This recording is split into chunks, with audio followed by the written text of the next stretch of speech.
Bueno, comenzamos a ver a grandes rasgos las condiciones físicas o naturales del territorio argentino.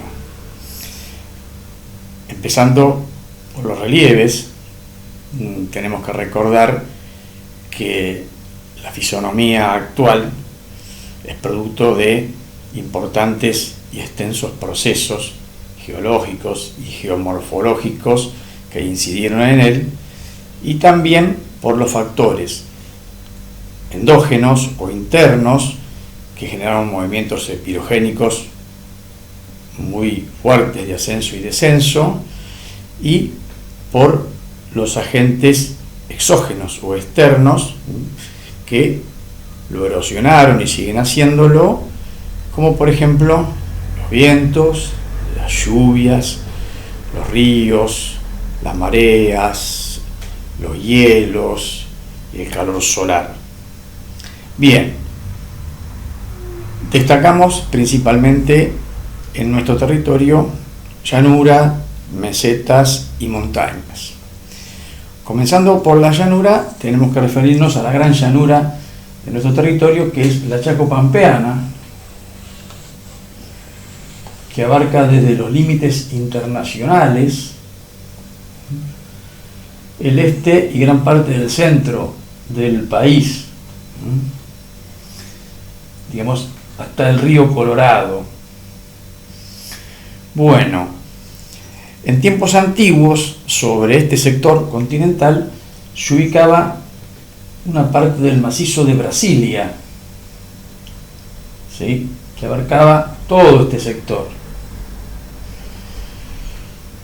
En la era terciaria, cuando se produce el plegamiento andino, la fuerza tan violenta que genera en toda la masa continental produce incidencias y cambios en todo el relieve preexistente.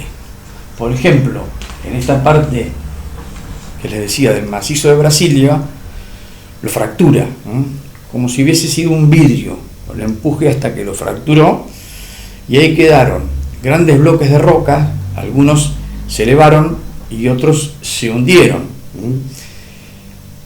Fueron más los que se hundieron, por lo tanto acá quedó una gran depresión, ¿sí?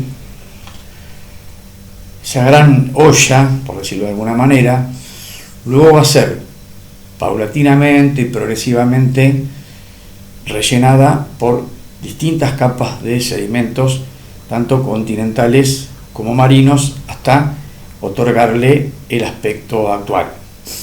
Hablábamos de movimientos epirogénicos de grandes bloques de tierra. Bien, algunos quedaron elevados, otros quedaron deprimidos, ¿sí? En el medio se produjeron fallas. Sobre esas fallas, por ejemplo, corren cursos fluviales, y el río Paraná, ¿ven?, en la parte media y final de su recorrido, corre por esa falla, que si nosotros observamos a simple vista nos vamos a dar cuenta que los bloques que quedaron más descendidos forman parte de lo que es hoy la provincia de Buenos Aires, la provincia de Santa Fe, la provincia de Chaco y Santiago del Estero. En cambio, los bloques elevados forman parte de lo que es hoy provincia de Entre Ríos, provincia de Corrientes y provincia de Misiones. Les decía que esta llanura, recubierta por importantes capas de sedimentos, también tiene algunas excepciones dentro de su gran extensión. Por ejemplo, vamos a encontrar algunas formaciones montañosas de poca elevación, de poca importancia, de poca extensión. Por ejemplo, las sierras de Tandil, que son muy antiguas y tienen una altura de hasta 500 metros, las sierras de La Ventana, también antiguas, con una altura de hasta 1200 metros, y las sierras Mahuidas, que se ubican justamente al norte del río Colorado, en la provincia de La Pampa, también con unas alturas que no superan los 500 metros. Bueno, pasando a las mesetas tenemos una gran meseta muy importante. Me olvidaba decirles, las rocas del antiguo macizo de Brasilia están en el subsuelo, subyacen ahí a distintas profundidades. Por ejemplo, en Capital Federal están a 300 metros de profundidad. En la provincia de Buenos Aires ya las podemos encontrar a 5.000 metros y en Santiago del Estero a 2.000 metros de profundidad. Retomando con mesetas, la meseta patagónica, donde se ubicaba antiguamente un macizo patagónico muy antiguo, que hoy aflora en pocos lugares porque ha sido recubierta por muchas capas de sedimentos, tanto continentales como marinos. Esta meseta se extiende desde el río Colorado y la cordillera de los Andes hasta el océano Atlántico. Fue incidida por movimientos espirogénicos de ascenso y descenso, y hoy podemos observar claramente, ¿no?, un escalonamiento del oeste hacia el este, es decir, de la cordillera hasta el océano Atlántico, que marca 4 escalones dentro de lo que es esa formación de meseta muy árida, muy inhóspita como para la vida humana. Dentro de la meseta patagónica también tenemos estribaciones montañosas, ¿no?, en la provincia de Río Negro, los patagónides, que también son antiguos y no tienen ni gran extensión ni gran altura. La otra meseta del territorio, mucho más pequeña, es la meseta misionera.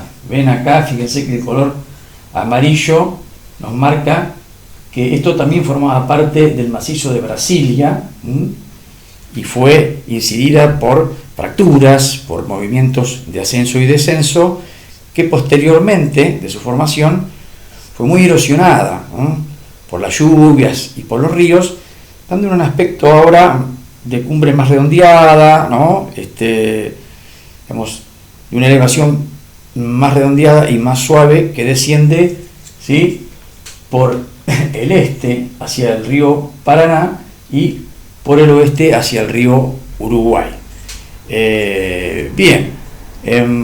Pasando a las montañas, recuerden que las principales, ¿no?, la cordillera de los Andes, que está en el oeste de nuestro territorio y forma límite con Bolivia, y sobre todo el extenso límite con Chile. Se divide en 3 partes. La Puna, justamente desde el sector más noroeste hasta la provincia de Catamarca, más o menos a los 27 grados de latitud sur, donde comienzan los Andes centrales o Andes áridos, que se extienden aproximadamente hasta el paralelo de 40 grados de latitud sur en Neuquén, en las cercanías del lago Aluminé. Y de ahí, recorriendo todo el resto de la Patagonia, Tierra del Fuego, incluso hasta la isla de los Estados, tenemos los Andes patagónicos fueguinos, que son algo distintos a los otros dos sectores. Bien, hablando de la Puna, recordemos que es un altiplano elevado, hasta 3.000 metros, y rodeado de montañas de gran altura. Por el oeste, la cordillera de los Andes, y por el este, la cordillera oriental. Esa cordillera oriental que tiene grandes elevaciones, entre las que podemos destacar los volcanes de Llullaillaco y Socompa, que tienen un poco más de 6.000 metros de altura. A partir de ahí, les decía, comienza la cordillera de los Andes áridos o Andes centrales, que se va a dividir en 2 cordones, pero también cordilleranos, ¿no? Cuando hablamos de cordillera hablamos de montañas muy elevadas, ¿verdad? Bien, dentro de estos 2 cordones, ¿sí?, que se extienden desde el paralelo de 27 grados hasta el de 40 grados de latitud sur, vamos a encontrar uno que se llama la cordillera principal, donde vamos a tener alturas importantísimas, como el Cerro Tupungato y los volcanes Maipo y San José, ambos que superan los 6.000 metros. En la cordillera frontal vamos a encontrar al Cerro Mercedario y al Aconcagua, que con casi 7.000 metros es la mayor elevación del continente americano. Recordamos que yo les había comentado que cuando se produce el plegamiento andino, modifica todo el relieve preexistente y a las montañas que ya existían, que son más antiguas, las elevó. Pero, a pesar de que se elevaron un poco, no tienen gran altura y muestran sus características, ¿no?, de cumbres redondeadas, de laderas suaves, y las llamamos sierras, no cordilleras, ¿no? Entre ellas tenemos a las sierras subandinas, inmediatamente al este de la cordillera oriental, separada por algunos valles y quebradas, y las sierras pampeanas, que se extienden a lo largo de unas cuantas provincias en diversos cordones, ¿no? O sea, se extienden desde Salta, pasando por Tucumán, Catamarca, La Rioja, Córdoba, Santiago del Estero. Bien, esas también no tienen grandes alturas, hablamos de cumbres redondeadas, con laderas suaves. En las sierras subandinas la mayor altura es el Cerro Crestón con 3.000 metros, y en las sierras pampeanas tenemos el cordón de Famatina en La Rioja con una altura similar, ¿verdad?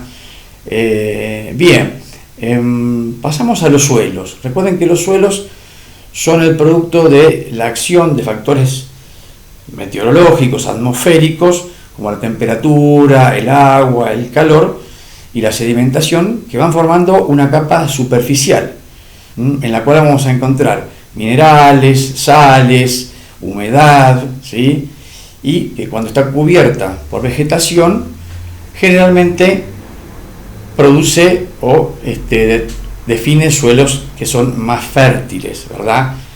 La materia orgánica, que forma esa capa de humus, ¿sí?, es lo que va a dar el mayor porcentaje de fertilidad o menor porcentaje de fertilidad. Bien, podemos distinguir tres grandes áreas, ¿no? Los suelos de la llanura chacopampeana, que son muy fértiles, que reciben el nombre de loess pampeano, ¿verdad? Son muy aptos para la agricultura. Luego tenemos en el noreste suelos fértiles, pero ya no tanto, ¿sí?, aparte con condiciones más adversas de temperatura y precipitaciones abundantes que generan una cierta desintegración de las rocas. En cambio, en el suelo pampeano tenemos presencia de minerales importantes como el fósforo, el calcio, ¿sí?, el magnesio, el potasio, que le otorgan muchos beneficios en cuanto al crecimiento de la vegetación autóctona y también para los cultivos agrícolas. Bueno, y el resto del territorio podemos decir que es una serie de distintos ejemplos en las zonas áridas y semiáridas y de montañas, con suelos pobres, de poca utilidad como para los cultivos, que únicamente pueden ser aprovechados por la acción humana, del manejo, de las técnicas de riego, riego artificial obviamente, y mejoramientos de distintos tipos. Los suelos argentinos presentan un deterioro importante, hay un porcentaje cercano al 30% que presentan erosión, compactación, ¿sí?, agotamiento. En los suelos de las zonas áridas y semiáridas tenemos salinización, ¿sí?, todas cuestiones que le quitan potencial al suelo.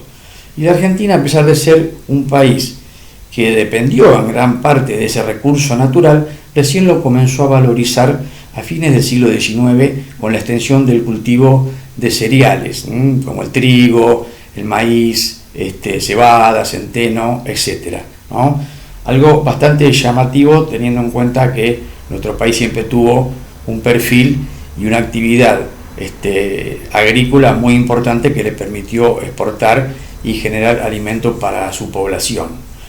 Bueno, gente, continuamos en la próxima parte.